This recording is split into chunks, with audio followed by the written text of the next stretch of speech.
The most visited national park in the eastern United States gets 13 million people a year. This one gets about 250,000, and it has trees taller than a 16-story building. It's completely free to enter. The camping is free, and most mornings there's almost no one there. Congaree National Park sits 20 miles southeast of Columbia, South Carolina, 25 minutes from downtown. Most travelers drive right past it on the way to the coast. That oversight works in your favor. No entrance fee. The Harry Hampton Visitor Center is open daily 9 in the morning to 5 in the afternoon, closed on federal holidays. Permits are free. Day use is free. Camping is free. The signature free experience is the Boardwalk Loop, a 2.4-mile elevated wooden walkway through old-growth forest.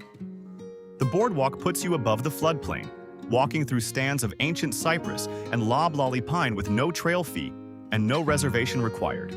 The Weston Lake Loop extends that to 4.4 miles and reaches an oxbow lake in the Bottomland. The park has about 25 miles of marked trails total, all free. Cedar Creek Canoe and Kayak Trail is 6.6 miles of marked water trail, free to paddle if you bring your own gear. Dark water, enormous trees closing in overhead, and a quiet that most people never find anymore. Now the camping. Longleaf Campground has 8 primitive sites available year-round, free with a permit from the visitor center. Picnic tables, fire rings, portable toilets. Backcountry dispersed camping is also free. Permit required 72 hours in advance. You can spend multiple nights in one of the most extraordinary forests in the southeast without paying $1 for the privilege. One more thing about the trees. The park holds 25 national champion trees, the largest specimens of their species in the country. The champion loblolly pine here is 169 feet tall. That is a 16-story building made of tree. If you're new here, hit that like and subscribe button. I'm working through all 50 states from completely free to absolute luxury, and you'll want to be along for the ride.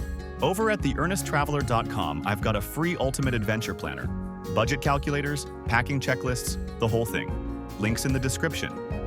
The complete travel guide for this video is down there too, with everything we cover in one spot. Stick around to the end.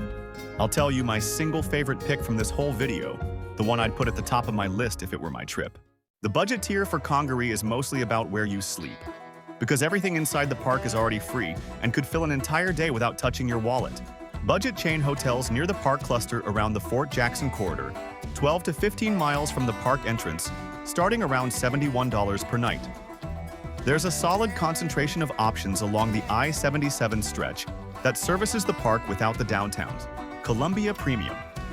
In Columbia proper, budget lodging starts around $77 per night, which puts you 25 minutes from the trailhead and within reach of the city's food and Main Street scene. Once you've covered the room, the park days are free.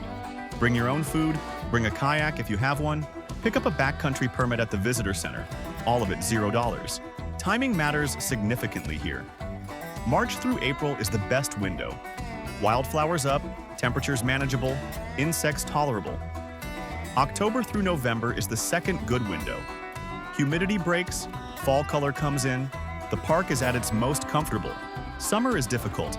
The Park Service doesn't understate it. Extreme heat, extreme humidity, and biting insects that make exposed hiking unpleasant. The boardwalk is good year-round, but if you have flexibility, pick spring or fall. A critical pre-trip note: Congaree floods. The park sits in a floodplain and goes underwater on a schedule that doesn't announce itself far in advance. Check current conditions at NPS.gov Cong before you go. The Park Service posts trail and boardwalk status clearly, and it's worth the 2-minute check to avoid arriving at a waterlogged trailhead. For food near the park, Interstate 77 has the standard chain options. In Columbia, Main Street and the Vista neighborhood have a solid range of casual restaurants. $15 to $25 per person covers a full meal with a drink at most spots. The city's food scene punches above its size, and it's a 25-minute drive from the park entrance in either direction. Budget tip: Cedar Creek. Canoe trail is free to paddle with your own gear. Flat water, massive trees, no crowds. If you're road tripping and have a car top carrier, this is one of the experiences worth the extra wait. And one practical note: download an offline map before you arrive. Cell service inside the park is minimal, and the NPS app has a free offline map that covers the full trail network. Mid-range at Congaree is about mid-range in Columbia. There's no in-park lodge, no concession hotel, nothing like what you find at the Grand Canyon or Yellowstone. The upgrade is in where you stay and how you pace the visit. Hotel Trundle in Columbia is the standout at this tier. Boutique hotel on Main Street in the Vista District, $166 to $290 per night, with complimentary artisanal breakfast included every morning through rotating local partners. The breakfast is genuinely good, not a grab-and-go bag. From the hotel, Congaree is 25 minutes by car. That pairing, a well-run boutique property in a walkable city center with a free national park as your day trip, is excellent mid-range travel.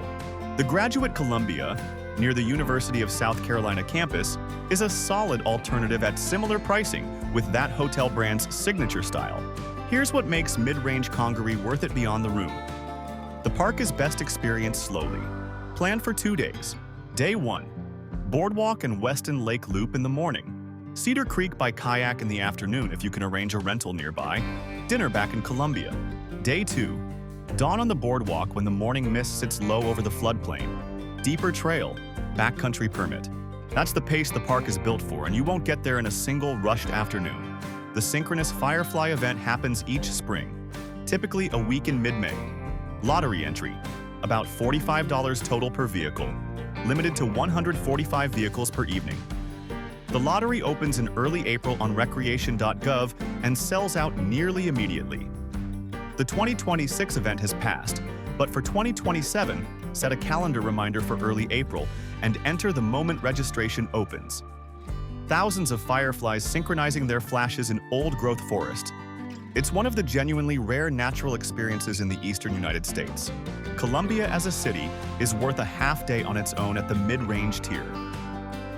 The State Museum and the Congaree Vista Arts District anchor a solid morning, and the Main Street stretch around Hotel Trundle has independent restaurants, coffee shops, and cocktail bars that hold their own. The city is underrated and often overlooked precisely because Congaree is right next door. But pairing a genuinely good urban food scene with a free national park makes the mid-range spend go considerably further than it would at most comparable destinations. Here's the honest truth about luxury at Congaree. There is no in-park lodge, no park hotel, no glamping concession, no Yellowstone-style experience within the boundary. The luxury version of Congaree is staying exceptionally well in Columbia and experiencing the park on its own terms. Hotel Trundle, at peak rates, $250 to $290 per night with the complimentary breakfast, is the best accommodation option within range of the park. 25 minutes away, a genuinely thoughtful boutique property. Pair it with dinner in Columbia's Vista District, and you have a 2-night luxury base that works. The Synchronous Firefly Event, when you land it in the lottery, is the actual luxury experience at Congaree. $45 per vehicle, 145 vehicles allowed per evening. The park limits attendance specifically to preserve the darkness and silence that make the fireflies visible. If you're planning a South Carolina spring trip and want the luxury tier experience, build your calendar around the Firefly Lottery and treat everything else as the bonus. For the rest of your Congaree time, the most beautiful light in the park is early morning. Mist over the floodplain, first sun filtering through the canopy at an angle. Dawn on the boardwalk is free at any tier, and it's the single most visually striking thing the park offers. And that pick I promised you. The free primitive campsite at Longleaf Campground, under the champion tree canopy with the park essentially to yourself at first light. 169 feet of loblolly pine over your head, and it costs exactly $0. No hotel rate changes that experience. Have you been to Congaree, or is this the first time you're hearing about it? Drop a comment. I'm genuinely curious how many people know this park versus how many are just finding out about it right now. And Friday, we're going into South Carolina's hidden gems, places that don't make the usual lists.